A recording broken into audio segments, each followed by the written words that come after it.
सांगाल हा प्रकार घडला होता? समृद्धी महामार्गावरती खिळे असल्याबाबतचा जो व्हिडिओ रात्री व्हायरल झाला होता, तर त्या अनुषंगाने मी सांगू इच्छितो की समृद्धी महामार्गावरचा 54 किलोमीटरचा जो पॅच आहे त्याच्या मेंटेनन्सचं काम चालू होतं आणि ज्या ठिकाणी हा प्रकार घडलेला आहे तर त्या ठिकाणी मेंटेनन्सचं काम चालू असताना म्हणजे जवळपास मागच्या 8 दिवसापासून हे काम चालू आहे.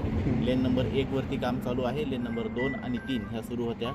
लेन नंबर 1चं काम चालू असताना त्याला प्रॉपर व्यवस्थित बॅरिकेटिंगसुद्धा केलेलं होतं आणि हे काम करत असताना जे इंजेक्टेबल नोझल्स असतात तर ते त्याच्यामध्ये बसून त्याच्यामध्ये केमिकल सोडलं जातं जेणेकरून ब्रिजची स्ट्रेंथनिंग होते.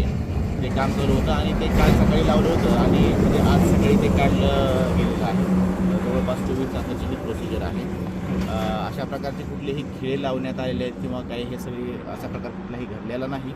आणि ज्यावेळेस रात्री बॅरिकेड्स त्या ठिकाणी लावले होते कुठल्या तरी एका अज्ञात व्हेकलनं ते बॅरिकेड्स तोडले गेलेले आहेत. त्यामुळे जे 2-3 व्हेकल्स आले ते पंक्चर झालेले आहेत.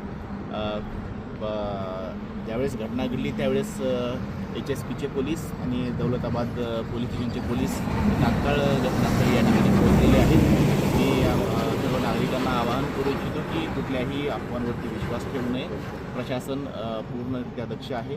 जे यापुढेही जे काही मेंटेनन्सची कामं केली जातील त्या प्रत्येक वेळेस प्रॉपर बॅरिकेटिंग रिफ्लेक्टर्स लावून कामं केली जातील याची आम्ही पूर्ण दक्षता घेत आहोत. आता कुठलाही धोका नाही महामार्गावरती? नाही, मेंटेनन्सचं काम आजही ते नोझल्स काढलेले आहेत. वाहतूक पूर्णरित्या व्यवस्थित सुरू आहे. Yes, thank you.